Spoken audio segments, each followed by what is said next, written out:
А во Министерството за одбрана во тека на обемната инвестиција и модернизација на АРМ од незиното основање вредна 300 милиони евра. За деталите во вестите разговараме со министерот за одбрана Зоран Јолевски. Добар ден, господин Јолевски. Добар ден. Според она што веќе е објавено, значи ќе имаме набавка на нова опрема и ремонтирање, обновување, надградување на постоечката опрема. Каква нова опрема ќе се набавува? Овдека е може значено се информираат граѓаните за начинот на дефинирање на потребите за модернизација на армијата Република Македонија. Имено уште во почетокот на 2014 година владата на Република Македонија, односно во јануари 2014 година, донесе одлука за така наречен усвои долгорочниот план за развој на одбраната 2014-2024 година.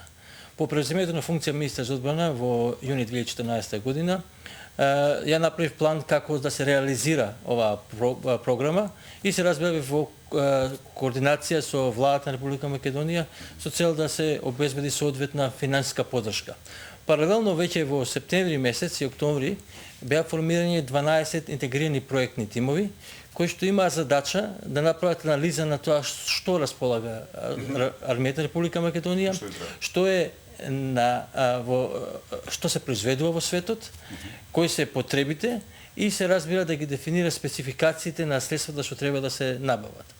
Во овие 12 интегрирани проектни тимови имаше скоро 120 експерти. Имавме од чинови генерали, па полковници, имаше представници од генералштабот, од тактичките носители, односно единиците кои ќе го потребуваат таа нова опрема и се разбира од офицери од кои што работат во Министерството за одбрана. Тие имаа период од скоро 10 месеци до 12 месеци, зависи од која група колку им беше потреба. Направија посети на разни компании, поканивме компании да дојдат во Република Македонија производители на ваква опрема. Што конкретно, што заклучува, што ни треба, што ново ќе ни треба, а што ќе се ремонтира? Дел од опремата која што може уште неколку години да се користи, уште најмалку 7 до 10 години може се користи, се реновира, се обновува, фактички ремонт правиме на хеликоптерите. Првите 2 хеликоптери веќе при крајот на почетокот на оваа година беа испратени на ремонт и очекуваме да дојдат веќе во октомври-ноември оваа година. Меѓутоа за дел од опремата како што се оклопни возила, радари со кои ќе обезбедиме контрола над нашето небо и други средства се дефинирани во овие 12 проектни тимови и е започнат процесот на аквизиција. Добро, се работи за 300 милиони евра. Кој ќе ги оценува понудите?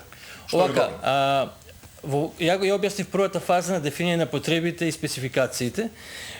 Од кога овие потреби и спецификации се дефинирани, од страна на експертите, овие проектни тимови, тие беа доставени прво до управната група во Министерството за одбрана, каде што членови сум ја како министер, началникот на генералштабот, заменикот на началник на генералштаб, заменикот министер, директорот на генералштабот, државниот секретар и други раководители на секции во генералштабот и сектори во Министерството. И од кога ги добивме овие извештаи, се од ова тело усвоени и после тоа се поканети производителите на овие средства. Не идеме со посредници, туку директно производителите. Од кога ќе ги добиеме пониска цена. Да, се разбира пониска цена, биќе нема посредници. Од кога ќе дојдат понудите од производителите, имаме фактички две фази. Во првата фаза понудата доаѓа во 2 коверта затворени, кои што се затворени од еден трет коверт. Во првиот коверт имаме техничка понуда, односно спецификациите на средството што треба да се набави. Има така наречена техничка комисија која што ги разгледува овие понуди. Овие понуди во зависност од средството некој па се 20-30 страници, некој па се над 100 страници. Тоа е обемна работа која што трае може месец и пол и тие доставуваат извештај до управната група кои од понудувачите ги исполнуваат техничките карактеристики. Цената ќе биде пресудна. Паралелно со ова, тие доставуваат одредени прашања до производителите со кои што им требаат до објаснување. Втората група, тоа е групата за комисија за набавка, ќе отвора финансиските аспекти на понудите и од која ќе заврши оваа фаза, ги покануваме сите производители кои ги исполнили условите на преговарање во смисла да се дообјаснат некои технички елементи Например, да кажам, било предвидено радио со одредени фреквенции, нас не се потребни дополнителни фреквенции. Дали тоа радио ќе има или некоја дополнителна опрема. Во тие преговори се потпишува записник и после се бара од компаниите што ги исполниле техничките услови да достават ревидирана понуда, која исто така се доставува во затворен коверт и им се дава одреден период за доставување. Може биде неколку недели, може биде месец, месец Значи и пол. сложена процедура. И процедурата е прилично дефинирана со цел да се избегнат секакви злоупотреби. Она што реков, втората понуда е во затворен коверт до одреден датум, од кој ќе пристигнат сите понуди. Сме имале пример, на пример, заради некои технички потреби сме одложиле 2-3 дена за да ги имаме сите понуди во исто време и тогаш комисиите ги отвараат овие понуди, ревидирање. Дали целата опрема ќе биде согласно НАТО стандардите? Овага можете значено е дека кога почнавме со овој процес, имавме две главни цели. Првата главна цел беше заштита на територијалниот интегритет и суверенитет на Република Македонија, беше тоа е основната мисија на армијата, и втората цел беше да ги исполниме партнерските цели. Именно Република Македонија во текот на преговорите за членство во НАТО има превземено одреден број на партнерски цели во поглед на опребувањето на армијата. И внимававме да целата опрема што ја набавуваме да биде согласно со овие наши партнерски цели и да биде набавена од производители од земји членки на НАТО или партнери на НАТО. Гледаме земјите во регионот. Дел од нив некако забрзано и засилено се вооружуваат, едни со донации од САД, други со донации од Русија.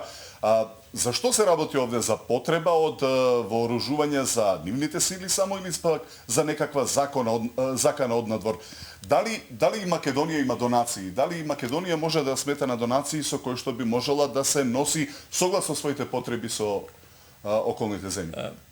Прво би кажал дека модернизацијата, односно инвестирањето во одбранбениот сектор последниве неколку години е зголемено насекаде во светот, посебно во Европа.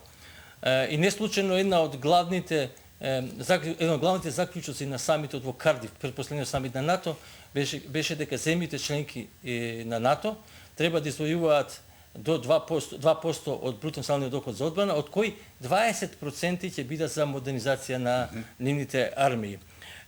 Република Македонија досега има добиено голем број на донации и во овој процес на модернизација исто така се основнуваме на донации. Се разбира, имајќи предвид спецификата на прашањата, не можам да кажам за кој сегмент од опремата ќе биде донација, меѓутоа една сериозен партнер, можеме да кажам Соединените американски држави, еден од сегментите што ни е потребен нас, ќе ни донираат нова опрема. Тоа значи дека ќе се заборави онаа стара опрема од претходниот период и ќе се оди стриктно според НАТО стандардите. Впрочем, како што функционираат сад? Видите, ние во овој процес целосно ќе ги исполнуваме НАТО стандардите. Еве и за донациите зборуваме. И за донациите се во таа насока. Се со цел да бидеме целосно компатибилни и интероперабилни со НАТО земјите, кога идеме во заеднички мисии да може да меѓусебно разменуваме како и опрема, така и муниција и така натаму, соодветна заштита од другите членки на НАТО за нашите војници. Еве за крај, господине Јулевски, нова опрема ќе значи нова обука. Што е со кадарот и дали ќе има потреба од нови професионални војници кои што ќе можат да ги обслужуваат овие средства? За да имаме успешна армија треба да имаме два силни сегменти. Едниот силен сегмент е војската и офицерите, значи човечкиот ресурс, и вториот е техничкиот ресурс, односно опремата и вооружувањето. Ние продолжуваме да инвестираме во човечкиот фактор. Исто така би сакал да овдека истакнам дека во текот на модернизацијата особено внимание посветуваме како на обука на припадници на армијата во потреба на овие средства, прво, и второ, обука на техничките лица за одржување на овие средства. Ќе кажам само неколку примери. Например, истакнав дека имаме 2 хеликоптери кои се моментално на ремонт.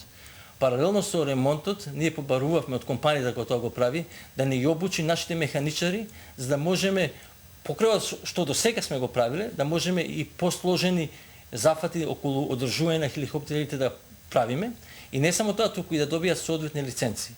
Исто така, кога зборуваме за набавка на опремата, во многу број на случаеви се предвидени и работилници со резервни делови, се со цел да таа опрема биде целосно функција на подолг рок. И паралелно се разбира продолжуваме со обуката на припадници на армијата на Република Македонија, како за употреба на новите средства, меѓутоа и она класична војна обука. Можам да истакнам дека и самото учество во мисиите на НАТО и на Обединетите нации ќе го демонизираме во она насока какви се и потребите на Република Македонија. После преземањето на функцијата на министер, една од првите средби што ги направи патување во странство беше заедно со командатот на полкот специјални операции, бевме во Тампа, во посета на командата на специјалните операции на Соединетите американски држави. Се постигна, се понатаму зајакне соработката меѓу овие два сегменти од армијата, формирана специјална келија, односно единица која што е меѓу армијата и Министерството одбрана, која занимава се соработка меѓу специјалните единици на Македонија и на НАТО земји членките. На најголемата вежба оваа година Анаконда во Полска, учеството беше и со представници како од специјалните единици, така и војна полиција и другите единици од армијата. Значи, тоа е еден целосен процес, се со цел да имаме максимално подготвена и ефикасна армија. Така, значи нова паралелно и обновена опрема паралелно со обучен кадар и професионална војска. Ви благодарам што бевте гости во вестите на СИТО.